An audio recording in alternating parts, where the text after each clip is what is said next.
mean to be flip in any way, but is there seem to be a point in the game where this team stops playing, let go of the rope, so to speak? I think that's a little simplistic. We played 3 good quarters against a very, very good team who's been on a good roll and got dominated in the fourth. I thought we got very, very stagnant offensively, very one-on-one. We haven't had that problem in quite a while. We did have it some early in the year, and then they were hitting us with haymakers at the other end, and it just snowballed.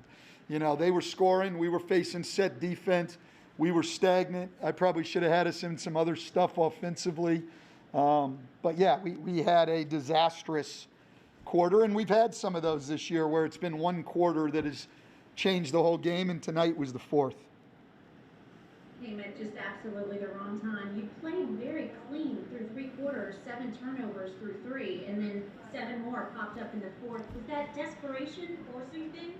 Part of it was their defense was good. You got to give them credit, and we just didn't play well. I got to go back and look, and maybe there's stuff we should have done differently.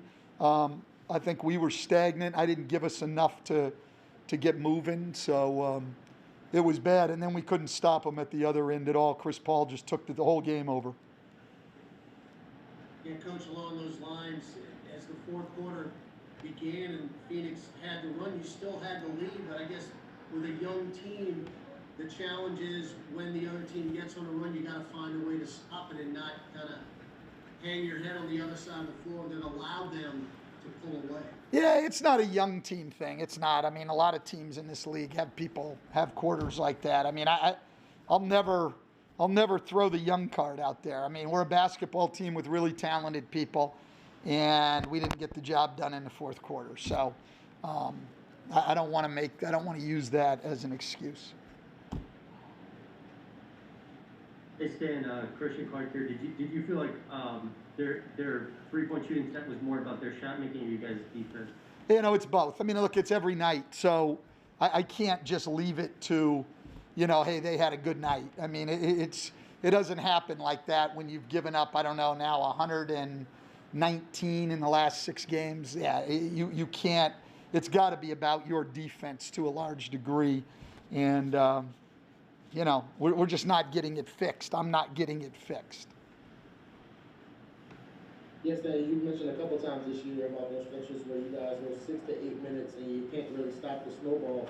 I guess what's this team lacking that prevents you to kind of snap out of it when those stretches happen? I don't think we're lacking anything. I think we've got the talent. I think we've got the the ability to do it. I don't think we're lacking anything. I've just got to, I've got to push the right buttons at those moments, and our energy level has to go up instead of down. That's really, to me, that's simple. I didn't do a good job tonight on the offensive end of the floor in the fourth quarter, and we didn't really do a good job much of the night on the defensive end. Still really searching for answers there. It's Stan Scott with Miller.com. Was a timeout situation, did that have anything to do with it? I know you guys were a little light on timeouts. Did you feel like, if you knew what was coming, you would have called more? Or, is there anything you could have done, you feel like, from the bench at that point when things start going that fast? I had one more timeout. That's all I could have called, Scott. One more. That's all I had left. I used them all. I didn't feel like, I guess you could make an argument I should have called one more, but I don't think that was the answer. I think I was pretty liberal in the use of timeouts, quite honestly. I'm just saying, how much did that lack of having again, listen, we just didn't know. I didn't think so. You'd like to have had one after every possession in that fourth quarter, but no, I didn't think that had a lot to do with it. We didn't play well. I didn't do a good job. It was all of us. Thanks, Coach. We're all set. Hey, B.I. There are just these stretches this season when it seems like the bottom just falls out. What do you think you guys have to do as a team to just avoid stretches like this? Well, we just got to figure out how to adjust in the game. When chaos is going on, I'm trying to get my mask right. When chaos is going on, we just got to figure out how we can settle down, get some stops, go back on the offensive end, just execute what we do best on the basketball floor and just roll with it. But we have to be able to adjust during the game. I guess after a fourth quarter like that, what's the conversation in the locker room like? What are you guys kind of saying to each other after coming off the court? Just saying we got to figure it out. Whatever defensive scheme, whatever we want to do on the offensive end to make our team the best team, then that's what we need to do. I think after these losses, I guess it's frustrating. We don't have much to say. The coaches don't have much to say. We just look at the film and just try to be better tomorrow. Hey, it's Andrew from ESPN. You mentioned the word adjust.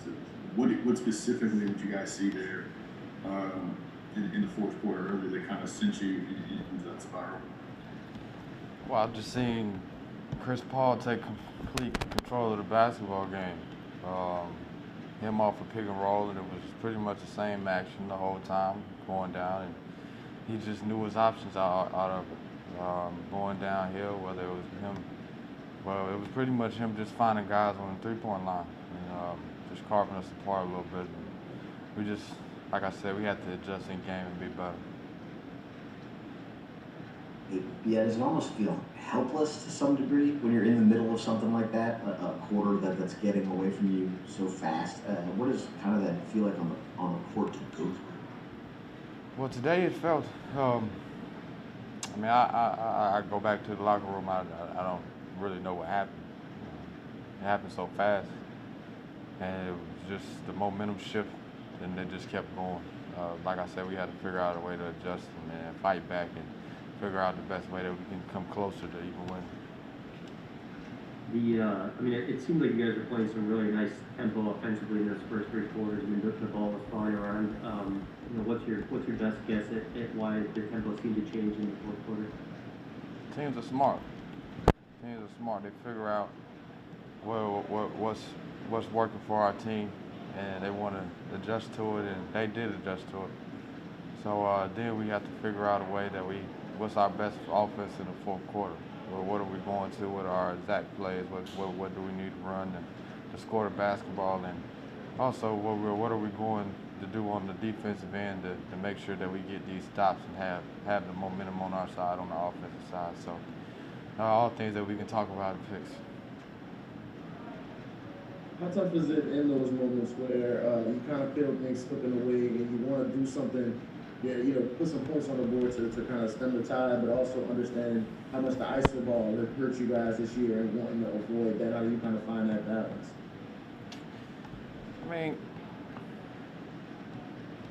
Yeah, it's all a part of the process, I guess. Just trying to figure it out. Of course, when we go into ISO basketball, it's just everybody trying to figure out a way that we can win. I don't think anybody is selfish. Everybody's just trying to contribute to winning and making something happen. Guys can ISO ball a little bit as long as it's an action ran or backside is covered and we're doing some actions on the backside. We just look at the type of players that we have. We have some guys that can do ISO basketball, but it's all in what is right for the game at that moment. We're all set. Thanks for being on. Thank you. Hey, Lonzo, this is Walters here. I know you've probably talked about this a million times before, but this is my first game back with you guys in quite some time. So I just wanted to know about your shot. Just what did you do? How hard did you work? What did you do to work on your shot, and how comfortable are you with it right now, particularly from three? Yeah, just put a lot of hours in the gym. I give a lot of credit to Fred, Vincent for, taking me under his wing when I first got here, and we put a lot of work in last year, and then it carried over, into the summer when I was back home, and it took me a while to get in rhythm, this year, but I feel pretty good, as of late. Thank you. Hey, Lonzo, Christian Clark here. It seemed like those first three quarters, the ball was really moving around well. It seemed like you guys were playing with a nice tempo. What did you feel like changed in the fourth quarter, and why did it change? I got to watch the film, but just being in the game and seeing it, for a little bit, I think us not getting stops kind of, you know, demoralized us on the offensive end. And when we seen them, you know, hitting threes back to back to back, and you know, we weren't really getting any ball movement or any good shots or generating any type of, you know, pretty good offense. You know, over the course of the fourth quarter, it just kind of, you know, got worse and worse. Yeah, what's up, Joe? This is Will from The Athletic. We kind of talked before this season about these 6-8 minute stretches where things kind of spiral out of control for you guys. I guess what's kind of preventing you guys from kind of snapping out of it in those moments when you feel it happening and you're just unable to stop it and it stretches out the way it did tonight? Yeah, I mean, it's going to be really hard to beat, you know, quality teams when you, like you said, you have stretches like that, especially in the fourth quarter. For us, you know, we got to rely on our defense, and tonight, you know, it wasn't there in the fourth, and that's what happened, and they blew the game open because of that. Hey, Lonzo, it's Andrew from ESPN. What can you guys do to, I guess, stop from getting that demoralizing feeling? It seems like that's when you're seeing the basket. Is it just a matter of trying to get something going on the offensive end? Is there anything in particular you can do to stop that? I mean, I think just get good shots. You know, you're not always gonna make good shots, but you know, at least if you know the play is working, or you know whatever we drew up is working, and we're getting quality touches and feeds out of it. I mean, that's all you can ask for. And then on the defensive end, we got to, you know, buckle down, especially in the fourth quarter, to close out games. Is it like a helpless feeling in any way in the middle of a 41-12 run, or whatever that was? I mean, to see it just kind of turning so quickly, how do you kind of describe just the emotion of going? Nah, I never felt helpless before. It was just a bad fourth quarter. You know, they hit some shots. You know, we didn't get in the rhythm and ended up, you know, losing the game. Alonzo, my question is more related to in light of Black History Month. Just wondering, I know we've had some time to reflect, you know, on what transpired over these past months, what happened in 2020 social justice issues. I'm just wondering what lessons you might have learned that helped you still moving forward in light of what we're celebrating. Exactly what you said. You know, you got to keep moving forward, keep pushing forward to do better. You know, as a country as a whole, and you know, just to support equality. Really, I mean, last year I think people, you know, finally started broadcasting a lot more. You know, getting out to the public, and I think that just has to continue to happen. People got to continue to do better. All set. Thanks, Lonzo.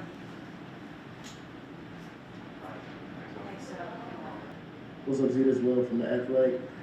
We've had this conversation before, but when you guys are in these stretches where, you know, 6-8 minutes go by and things are kind of, you know, spinning out of control, what's preventing y'all from really reacting in the way you need to kind of stop it from happening? Man, honestly, I don't have an answer. Me being honest, I don't have an answer for you right now.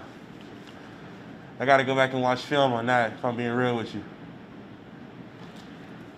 Hey, Zion, Christian Clark here. I mean, when they hit a bunch of threes in a row like that, I mean, does that affect other parts of your game? I mean, does that, like, you know, I guess sap confidence? I think it does a little bit, but I mean, just gotta learn to move past it and just not dwell on the past. I mean, it happened. You know, we just gotta figure it out and hope it doesn't, and prevent it from happening again. What does it feel like in the midst of something like that? Is it helpless? Is it demoralizing? Is it just annoying? Like, what do you kind of like? What's the reaction in the middle of something like that as it's going on? I mean, the reaction is that they're NBA players. You know, they hit tough shots. You know, our job on defense is try to make it as tough as possible. And you know, hats off to Phoenix. They're a great team. They had great ball movement and they found good shots. You just gotta learn to stick with it on defense. Hey, Andrew from ESPN. What can you guys do to kind of overcome those moments where when our other team goes on a run, it seems like it just affects every part of your game? Is it just something you guys have to play through and learn through game by game, or is there anything you think you can do in that moment, or what do you think? I think it factors in a lot of things. Playing through it in the moment, like making on-fly adjustments, and also when watching film and when we're going through it in practice, just being fully locked in.